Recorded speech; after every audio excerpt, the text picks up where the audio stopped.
উপরে দাঁড়িয়ে মানুষের অত্যাচারের বিরুদ্ধে, জুলুমের বিরুদ্ধে পীরজাদা আব্বাস সিদ্দিকীর চিৎকার যেন একটা আলাদা। অসংখ্য পীরজাদার ভিতরে এমন একটা ফুল উঠে আসলো, পীরজাদা আব্বাস সিদ্দিকী। এই ফুলটা একটু আলাদা। ফুরফুরা শরীফে আপনারা জানতো না, জান না জান, ফুরফুরা অনেক আমার ভাইজান হুজুররা আছেন, চাচাজান হুজুর কেবলারা আছেন। সবাই কি একরকম না আলাদা আলাদা? এক একটা ফুল এক এক রকম, কি ঠিক কিনা বলেন? এক এক ফুল এক এক রকম। আমার দাদা পীরের আওলাদ, তাদেরকে আমরা সম্মান করি, ভালোবাসি। আমার দাদা পীর বলেছেন তোমরা সম্মান জানাবে। আমি মুসাদ্দেদ, আমাকে ভালো যারা বাসো আমার আওলাদদেরকেও তোমরা সম্মান দেবে, ভালোবাসবে। একবার জোরে বলা যাবে না? দাদা পীরের আওলাদেরা এক একজন এক এক ফুল। এই ফুলের ভিতরে এক এক সুগন্ধি, তার ভিতরে একটা ফুল। আমি তো দেখি পীরজাদা, অসংখ্য পীরজাদার ভিতরে এমন একটা ফুল উঠে আসলো, পীরজাদা আব্বাস সিদ্দিকী। এই ফুলটা একটু আলাদা ফুল, ঠিক না ভুল? জোরে বলে। আরে কেন আমি এ কথা বলি, কেন এ কথা বললাম? এ ফুল আলাদা ফুল। হযরতে ওমর যখন ইসলামে এসেছে, ওমরের চিৎকার আলাদা ছিল। অনেক ফুল আছে নবীর দরবারে বসে, কিন্তু সবাই ওই চিৎকার করতে পারেনি।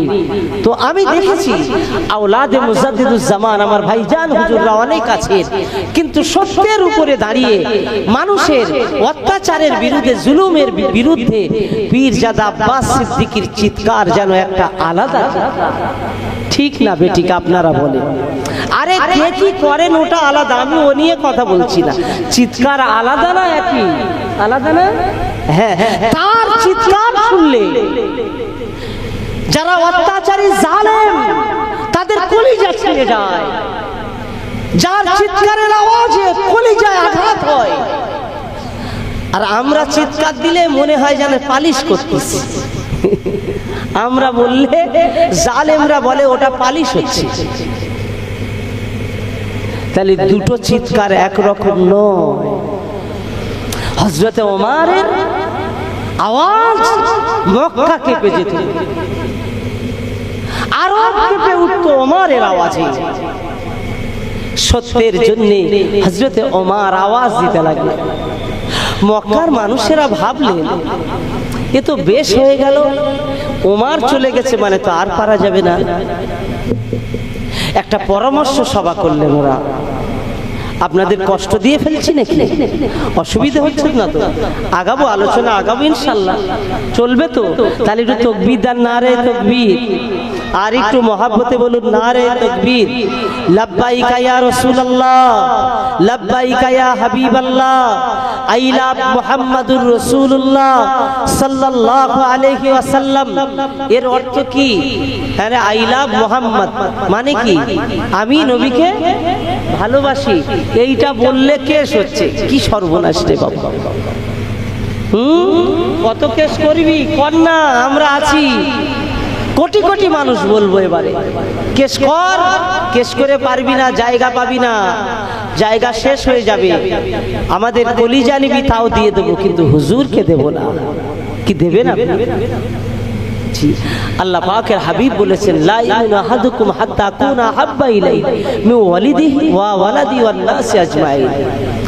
তোমার মহব্বত নিজের জানের থেকে বেশি ভালোবাসতে হবে আমাকে। তো আমরা ভালোবাসি। আল্লাহর হাবিবের বিরুদ্ধে ষড়যন্ত্র হলো, পারা যাচ্ছে না মক্কাতে। কি করবে সবাই? সব একটা পরামর্শ সভা ডেকে বললেন মুহাম্মদকে ডাকো সাল্লাল্লাহু আলাইহি ওয়াসাল্লাম। হুজুরকে ডাকলেন। কাবা শরীফের সামনে দাঁড়িয়ে সবাই, লাখ লাখ মানুষ একত্রিত হয়ে গেছে। দুশমন একজন দুজন নয়, লক্ষ লক্ষ দুশমন, নবী একা। আমরা পারবো ওই লক্ষ দুশমনের মোকাবেলা করতে? আমাদের দ্বারা হবে না। কিন্তু রাসূল একা আর লক্ষ দুশমন। কি বলছেন? মুহাম্মদ তুমি যদি সত্যকারের নবী হও, একটা শর্ত আছে, আমরা মেনে নেব। কি শর্ত? না তুমি তো বলছো যে আমাদের দেবদেবী মিথ্যা, আর আমরা বলছি না আমাদের দেবদেবী সত্য। বিষয়টা তো এই জায়গায়। বললেন হ্যাঁ। কি করতে হবে? না তোমার আল্লাহর নাম রহমানের নাম, তোমার খালিক মালিকের নাম লেখা থাকবে একটা কাগজে, আর আমাদের দেব দেবী তার নাম লেখা থাকবে, তোমার আল্লাহর নাম লেখা থাকবে। এই কাবার দেয়ালে ঝুলিয়ে দেওয়া হবে। যে কাগজটা পোকায় খেয়ে নেবে সেই কাগজটা মিথ্যা বলে প্রমাণিত হবে, আর যে কাগজ বেঁচে থাকবে সেটাই সত্য হবে। তোমার আল্লাহর নাম যদি মুছে যায়, পোকায় খেয়ে ফেলে, তাহলে তুমি মিথ্যা হয়ে যাবে। দেব দেবী যদি সত্য হয় সেটাই সত্য হবে। তুমি কি রাজি আছো? আবার আপনার নবী দিন ও দুনিয়ার বাদশা হাবিবুল্লাহ বললেন, ও মক্কার কুরাইশেরা, ও মক্কায় আমার ভাইরা, আপনারা যে আমার সঙ্গে শর্ত লাগিয়ে দিয়েছেন, আমি রাসূলুল্লাহ রাজি আছি। জোরে বলুন। আল্লাহর হাবিবের রাজিতে তারা বিশ্বাস করলো না। না না, যতদিন না সত্য প্রমাণিত হবে, যতদিন না সত্য প্রমাণ দিতে পারবে, ততদিন তোমাকে বয়কট করা হবে।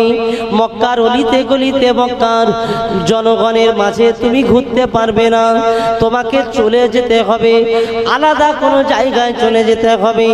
লোকালয় ছেড়ে তোমাকে অন্য কোনো আলাদা জায়গায় চলে যেতে হবে। তুমি ঠিক করে নাও কোথায় যাবে। না না, আমাদের মাঝে থাকা যাবে না, তুমি থাকলে অশান্তি বেড়ে যায়, সত্যতা প্রমাণ করলে আবার ফিরে আসবে। আল্লাহর হাবিব বললেন, আমি রাজি আছি। লোক সমাজে থাকতে পারবে না, তাহলে দেশ থেকে বয়কট হয়ে গেল। ও নওজওয়ানেরা, যুবকেরা, ও আমার আব্বা জানেরা, মায়েরা, আমার নবী পাক ইসলাম প্রচারের জন্য, আল্লাহ পাকের একত্ববাদ প্রচারের জন্য আল্লাহর হাবিবকে ঘর ছেড়ে দিতে হবে, গ্রাম ছেড়ে দিতে হবে, আমার নবী পাকের মক্কার জমিন ছেড়ে দিতে হবে। আল্লাহর হাবিব চাচা জানের দিকে তাকিয়ে আছেন। চাচা জান ওদিক দিয়ে বলে উঠলেন, বাবা মুহাম্মদ, শোনো না বাবা, তুমি যদি ছেড়ে দিতে রাজি হও, আমি তো তোমার সঙ্গে যাব। ও বাবা মুহাম্মদ সাল্লাল্লাহু আলাইহি ওয়াসাল্লাম, আল্লাহর হাবিব বললেন, চাচা যান চলুন, এই মুহূর্তে আমরা বিদায় নিয়ে চলে যাব।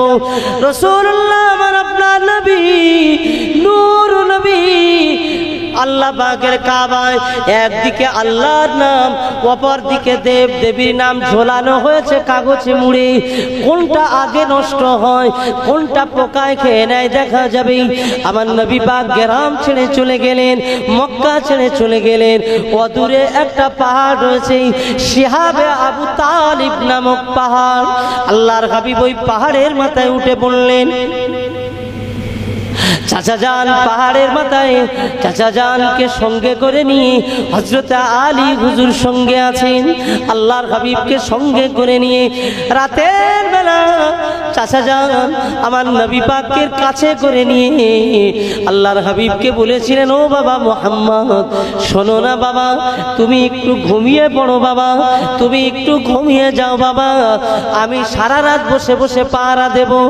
না না না না, আমি ঘুমাতে পারবো না, এত দুশমন বেড়ে গেছে, ওরা গোপনে গোপনে পাহাড়ে এসে তোমাকে মেরে দিতে পারে, আমি সারা রাত পাহারা দেব। আমি যদি পাহারা দিই, ওরা আসার সুযোগ পাবে না। আল্লাহ নবী দিন ও দুনিয়ার বাদশা বয়কট হয়ে গেছেন, আলাদা হয়ে গেছেন, গ্রাম ছাড়া হয়ে গেছে। গ্রামের মক্কার মাটিতে কত মানুষের তুচ্ছ তাচ্ছিল্য, কত মানুষ ব্যঙ্গ করে, আমার নবী পাক সম্পর্কে ব্যঙ্গ করে। আল্লাহর হাবিব শিহাবে আবু তালেব পাহাড়ের উপরে, রাত যায় দিন আসে, আবার রাত আসে, আবার দিন চলে যায়। যেতে যেতে যেতে যেতে 1 তারিখে চাচা যান বলছেন, বাবা মুহাম্মদ সাল্লাল্লাহু আলাইহি ওয়াসাল্লাম, বাবা শোনো না বাবা, যতটুকু খাবার এনেছিলাম সব খাবার শেষ হয়ে গিয়েছে বাবা, আর তো কোনো খাবার নাই, কি খাওয়া দাওয়া খাওয়া চলবে বাবা, আমি তো দিনে মানে মক্কা শহরে যেতে পারি, আমি মক্কার জমিনে ঘুরতে পারি, তোমাকে রেখে যখন আমি যাই মক্কার কুফারে কুরাইশেরা মক্কার অলিতে গলিতে দাঁড়িয়ে আছে, কোনো খাবার চুরি করে আনবো তোমাকে দেওয়ার জন্যে, আনার মতো কোনো সুযোগ নাই।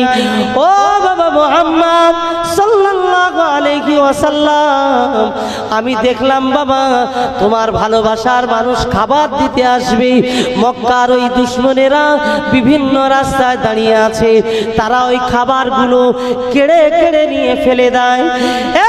যুবকেরা, সোনার মানিকেরা, নবীকে মুহাব্বত করো।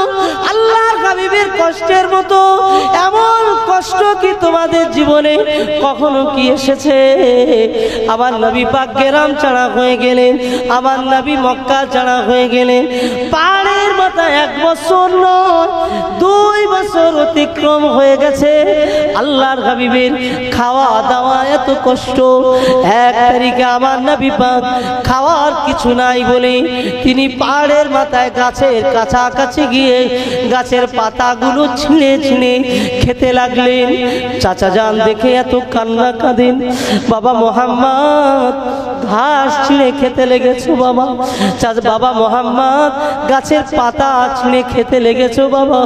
বাবা মুহাম্মদ সাল্লাল্লাহু আলাইহি ওয়াসাল্লাম, শোনো না বাবা, তুমি ওদের কথা একটু মেনে নাও বাবা, ওরা তো বলছে আমাদের সাথে যদি চলে আমরা সব কিছু ক্ষমা করে দেব, ওরা যেটা বলে সেটাই মেনে নিতে হবে, ওদের দেব দেবীর বিরোধিতা তুমি করো না বাবা। কি বলছো বাবা, মেনে নাও না। আল্লাহর হাবিব ওই সময় বলেছিলেন, ও আমার চাচা যান, আপনি আমাকে কি বলেন?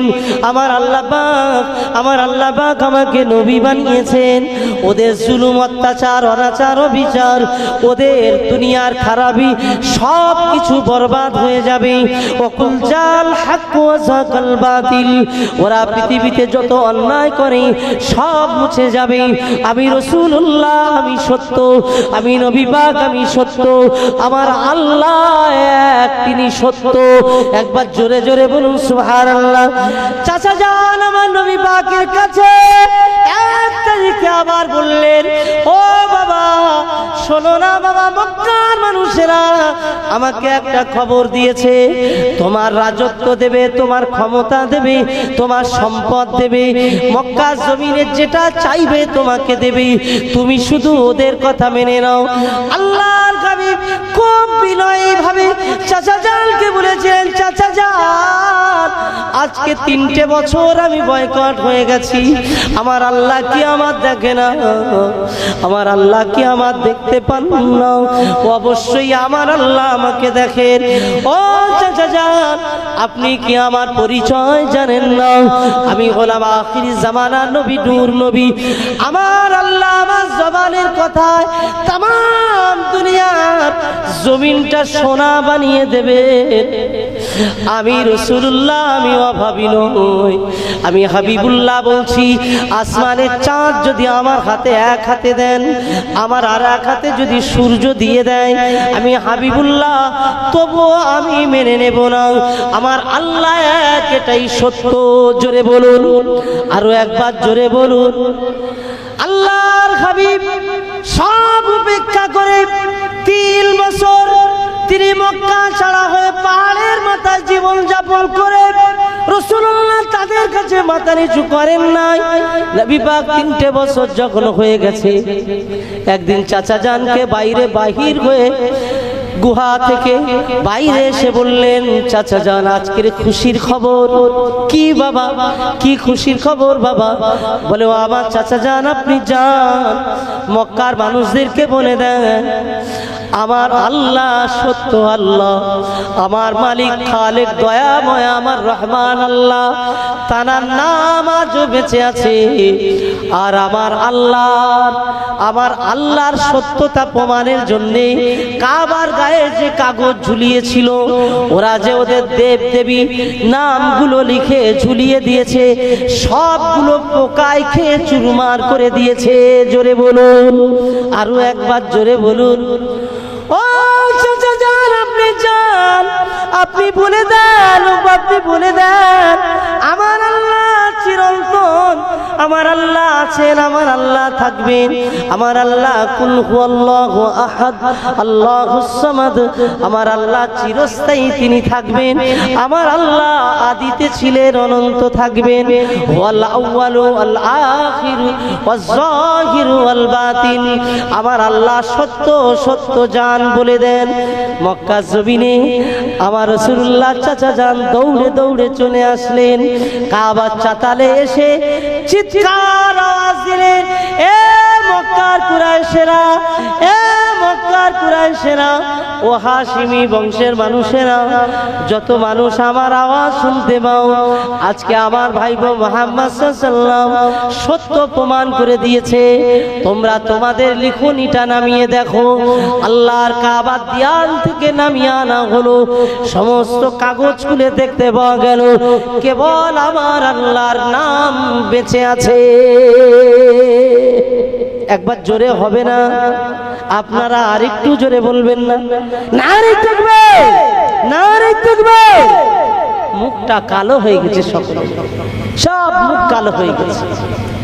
আল্লাহর হাবিব নেমে আসলেন, আমি সত্য প্রমাণ করে দিয়েছি আপনাদের মাঝে, আপনারা কলেমা পড়ে মুসলমান হয়ে যান। ওরা অনেকেই দল দল মানুষ আসলো, এসে দেখে চলে গেল, কলেমা পড়লো না। হাবিবুল্লাহ সত্যতা প্রমাণ হলো, কিছু গোপনে কলেমা পড়ে নিলেন। আমার রাসূলুল্লাহ এই যে 3টে বছর তানার মক্কা ছাড়া হয়ে পাহাড়ের মাথায় উঠে থাকতে হয়েছে, আপনি বলুন তো 3 বছর কি আল্লাহ পারলে 1 ঘন্টায় ওই কাগজ নষ্ট করে দিতে পারতেন না? পারতেন। 3 বছর কষ্ট হয়েছে, কেন কষ্ট দিলেন?